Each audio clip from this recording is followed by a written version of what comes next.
All right, this is our study on the politics during the age of oil. We're going to look at the different political groups. We're going to look at the changes that were being made in the government during this time period. Development of the progressive slash populist movement. The populists were a nationwide movement of rural citizens, people that lived in the country, who had not benefited from the modern lifestyle made by the growth in industry. So they hadn't been able to succeed in making lots of money like some of the factory people have been, and so they wanted to kind of change things up. In Texas, populists wanted the government of the people to protect the interests of the common workers. A lot of people that were just workers were not being taken care of, and so they wanted to change a lot of that. We have these different groups that came into play, and these groups we're going to look at individually. We're going to have the Farmers Alliance, the Progressives, the Texas Equal Suffrage Association, Grange, and the League of United Latin American Citizens, or LULAC.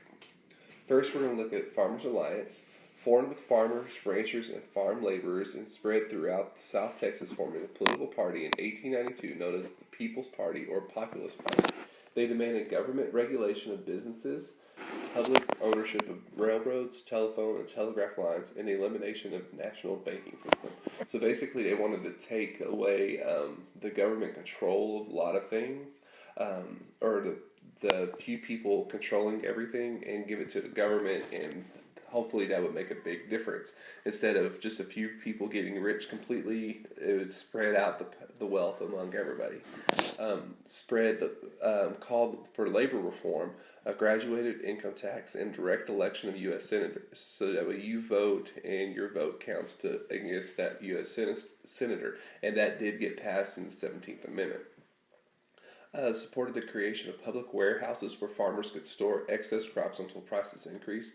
A lot of times people would harvest their crops, then all of a sudden prices would drop because everybody's harvesting at the same time.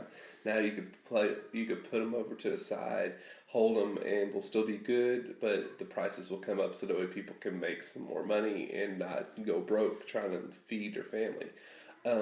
They won some elections in 1892 and 1894 at the state level, but the movement faded after 1896 because the Democratic Party, the party that we see today, is the Democratic Party, adopted many of their similar beliefs, and so since the bigger party took over what they believed, it kind of eliminated their party as a whole.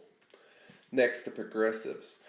Its legislative reforms were passed in the areas of labor, child labor, education, prisons, banking, and public safety. These reforms continue protecting Texas today. Most of these reforms ignored minorities. Still, during this time, people that were of color weren't seen as full U.S. citizens, even though the Constitution said so. So a lot of times they were ignored. But things like child labor, it eliminated 7-year-olds working in factories where they could be hurt really badly. It gave people all kinds of different opportunities for education, especially girls getting into education. Prisons, instead of just locking everybody away, they looked at ways to try to help you become a better person. And so there's a lot of different things that went on with the progressive movement, and we'll study more about that later. Next, women's suffrage. All right, early 1900s, chapters of the Texas women's suffrage movement were formed in major Texas cities. Remember, suffrage is the right to vote, so it's giving the women the right to vote. Women are still working for it.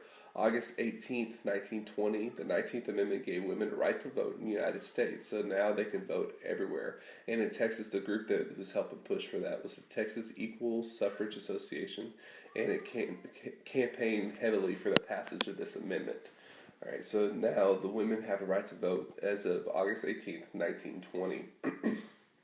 The Grange, or Patrons Husbandry, organized in Texas in 1873.